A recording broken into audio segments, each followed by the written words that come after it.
안녕하세요. 뉴스와 사람들입니다. 법사위에서 한동훈은 김의겸 의원의 추궁에 이렇게 답변했지요. 저는 왜 이렇게까지 기를 쓰고 이 틈을 타서 마약 수사를 못하게 해야 되는지 진짜 국민들께서 진짜 이유를 궁금해하실 것 같습니다.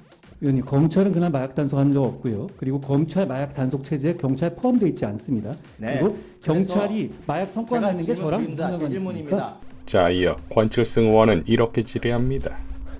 검찰에서 그날 이태원에 마약 관련된 사람을 투입 안 했다는 거잖아요. 그렇지 않습니까? 저는 그렇게 확인하셨다면서요? 저는 그렇게 보고받았습니다. 예. 보고받았으니까 맞겠죠. 근데 그러면 우리 한 장관님은 국정감사일에 마약 범죄는 무리해서라도 막겠다. 그 다음날 검찰총장이 원래 회의에서 이렇게 하겠어요. 마약류 범죄가 임계점을 넘었다. 광역 단위의 합동 수사를 전개하겠다. 이렇게 했어요. 좋은 이야기라고 생각합니다. 너무 맞는 말입니다. 맞습니다. 안 해야 됩니까? 그러면 이태원에 왜 수사 인력을 투입을 안 했어요?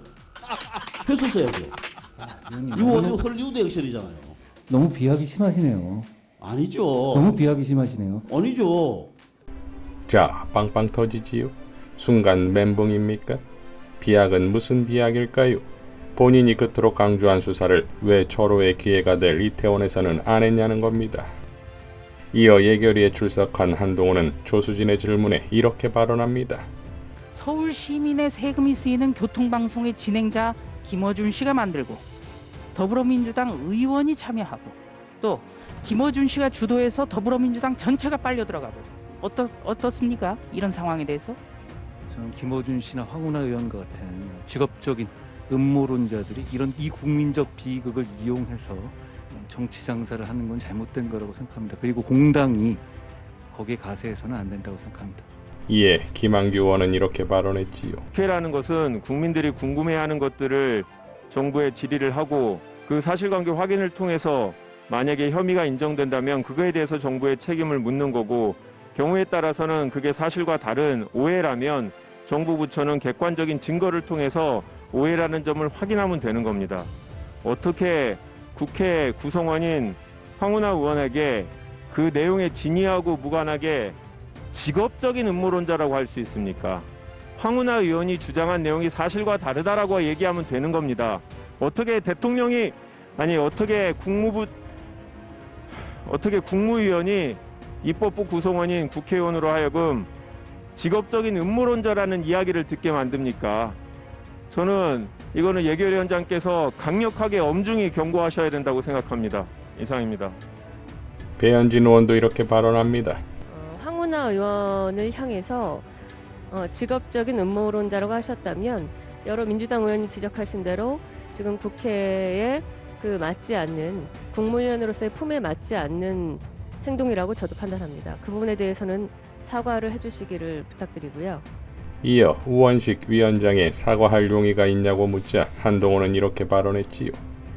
저는 음해를 받은 당사자로서 할 수 있는 얘기라고 생각합니다. 이어 회의는 정회되었고 다시 진행된 회의에서 김영배 의원은 이렇게 발언합니다. 국회는 집합적 의사결정 기관이기 때문에 300명이 모두가 각각이 개인적으로 개별적으로 헌법기관이기도 하고 더불어서 집합적으로 헌법기관입니다. 그렇기 때문에 동료 의원을 무시하는 것은 동료 의원뿐만이 아니라 우리 국회 전체를 무시하는 것이고 그 헌법 구조, 민주 헌정 구조의 한 축을 차지하고 있는 대의기관인 국회를 모욕하고 무시하는 것입니다. 그는 국민을 무시하는 것이고 민주 헌정 체제를 모독하는 겁니다. 결론적으로 저는 이게 이제 우리가 더 이상 한동훈 장관을 이 자리에 앉혀놓고 있을 이유는 저는 없다고 생각합니다. 그렇기 때문에 이 장관 대신에 차관을 앉히고 장관은 이 자리에 퇴장시키는 게 옳다고 생각합니다. 더불어서 총리님께 하나 여쭙고 싶습니다. 위원장께서 좀 물어봐 주시면 좋겠는데 내각이 이렇게 할 때 이것을 지휘하는 거는 대통령을 대신해서 이 자리에 있는 총리가 할 일입니다. 총리께서는 도대체 왜 가만히 계십니까? 이게 윤석열 정부의 지금 입장입니까? 국회의원에 대해서 이렇게 발언하고 반복적으로 얘기하고 있는데 총리께서 왜 가만히 계십니까? 대통령의 뜻입니까? 묻고 싶습니다. 답변 부탁드립니다. 한동훈은 이렇게 발언했지요. 저는 황운하 의원의 잘못된 음모론에 대해서 지적한 것이고 질문에 대해서 답한 취지입니다. 거기에 대해서 제가 질문과 무관한 답을 하는 것이 아니기 때문에 다만 위원장님 말씀하신 것처럼 제 발언 때문에 이 의사가 진행되지 못하는 것에 대해서는 제가 유감스럽게 생각합니다만 제가 말씀드린 취지에 대해서는 제가 번복할 의사는 없습니다. 이어 회의는 정회됩니다. 자, 그러니까 어떠한 의혹도 일국의 법무장관에게 가져서는 안 되는 것일까요? 청담동 게이트에서 12구 참사까지 완전 무결한 법무부 장관이니 어떠한 의심도 추정도 하지 말라는 겁니까? 설사 그게 국민을 대표하는 국회의원과 공당이라도 말이지요. 또한 법무부 예산도 아닌 한나라의 예산안을 심의하는 국회에서 대놓고 거대 야당을 직업적 음모론자이자 집단으로 말하고 일절 사과하지 않겠다는 일개 국무위원의 행태는 늘 그렇듯 감이 아니다 이겁니다. 황은하 의원은 이렇게 밝혔습니다. 한동훈 장관이 국회 회의장에서 국회의원을 특정하여 모욕적인 표현을 함으로써 완벽하게 모욕죄를 저질렀습니다. 최근 들어 소영웅주의와 관중에 매몰된 한 장관이 틈만 나면 튀는 발언으로 그 천박함을 이어가던 중이라 놀랍지도 않습니다. 한 장관의 발언은 현행범으로 체포되어야 할 수준의 명백한 범죄입니다. 즉각 공수처에 고소하는 건 물론 국무위원의 막중한 자리에 걸맞는 정치적 책임을 묻겠습니다. 윤석열 대통령이 뜬금없이 마약과의 전쟁을 선포하고 그 이전에 한동훈 장관은 이미 같은 취지의 발언을 했고 범정부 차원의 마약 단속 계획이 수립되고 마약 단속을 논의하기 위한 고위 당정회의가 열리고 최근 들어 전개된 일련의 움직임입니다. 불과 한 달도 안 된 사이에 이루어진 일들입니다. 마약류 범죄가 최근 몇 년 사이에 다소 증가한 건 맞지만 대통령은커녕 경찰청 마약과장 레벨에서 대응하면 적당한 수준입니다. 그런데 느닷없이 대통령이 마약과의 전쟁을 선포했습니다. 이를 계획한 사람들이 누구인지 짐작가는 바 있습니다. 마약과의 전쟁을 통해 검찰이 주도하는 검찰만의 나라를 만들고 싶은 오만방자한 검찰 만능주의자들이겠지요. 12구 당일 압사사고가 예견되는 혼잡 지역에 기동대는 단 한 명도 배치되지 않았지만 마약 단속 인력은 50명 넘게 배치되었습니다. 대통령부터 나서서 마약과의 전쟁 운운하니 일선 경찰들이 어떤 업무를 최우선적으로 중요시할지는 불문가지겠지요. 마약 단속에서 성과를 내는데 매몰되다 보면 사람들이 많이 모인 인파 운집 현장이 안전사고 위험 지역이라는 인식보다는 마약 사범이 많이 모여있는 단속의 최적지로만 비칠 수 있습니다. 가장 중요시해야 할 시민의 생명과 안전에는 소홀히 했던 거 아니냐는 의문이 제기될 수 있음은 너무도 당연한 지적입니다. 절대로 일어나서는 안 될 대형 참사가 발생하게 된 원인을 다각도로 그리고 심층적으로 분석하는 건 국회의원의 당연한 직무입니다. 이 같은 국회의원의 활동에 대해 행정부 소속 국무위원이 국회 회의장에서 공개적으로 모욕적 발언을 함부로 쏟아내는 건 국회의 존재를 무시하는 반민주적 태도입니다. 삼권 분립 정신을 훼손하는 야만적이고 천박한 언어입니다. 놀랍지는 않습니다. 그들의 수준을 이미 잘 알고 있었으니까요. 윤석열 대통령과 한동훈 장관은 지독한 검찰 지상주의자들입니다. 그들은 공통적으로 자신의 잘못에 대해 절대로 시인하거나 사과하지 않는다. 자신들의 오류가 들통났을 경우에는 잽싸게 덮어씌우기를 시도하거나 주대기 전도되는 프레임을 짜서 사안의 본질을 뒤바꿔 놓는다. 검사의 수사권과 기소권으로 대한민국을 자신들의 의도대로 끌고 갈 수 있다고 믿는다.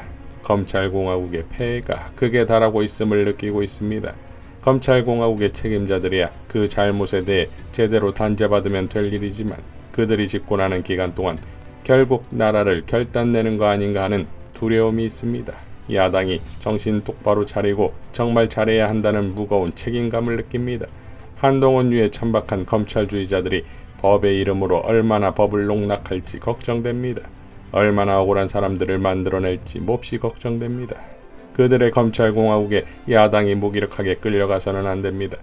국민들이 검찰의 실체를 잘 모른 채 검찰의 현란한 언론 플레이에 끌려가게 놔둬서는 안 됩니다. 검찰공화국에는 협조할 수 없습니다. 검찰공화국 협조는 비겁함입니다. 죄악입니다. 민생에는 협조하고 잘 살펴야겠지만 대한민국을 윤석열 한동훈이 꿈꾸는 최악의 나라 검찰공화국으로 망가뜨릴 수는 없는 일이니까요.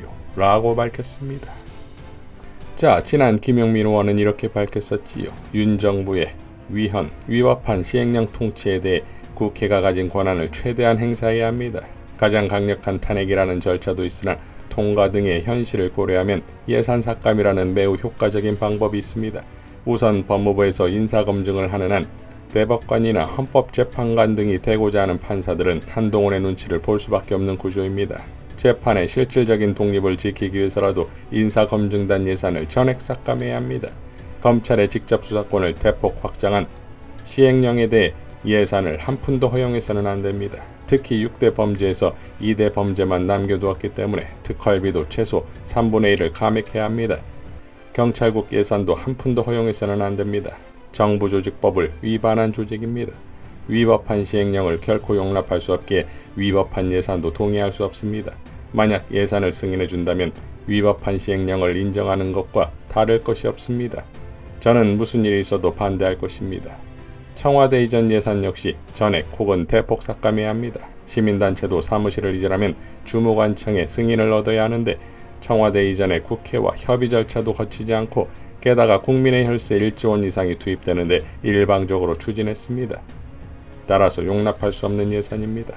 민주당이 국민의 신뢰를 다시 회복할 수 있는 기로에 서 있습니다. 이번에는 성과를 내보여야 합니다. 최선을 다하겠습니다. 라고 밝혔습니다. 자, 그야말로 한동훈 땡큐지요. 민주당은 당연 과반의 의석수를 가진 강력한 입법권과 예산권을 최대치로 행사할 것입니다. 언론 플레이든 정치 공작이든 이젠 전공법으로 눈에는 눈, 이에는 이로 응수해야 할 것입니다. 이상 뉴스와 사람들이었습니다. 시청해주셔서 감사드립니다.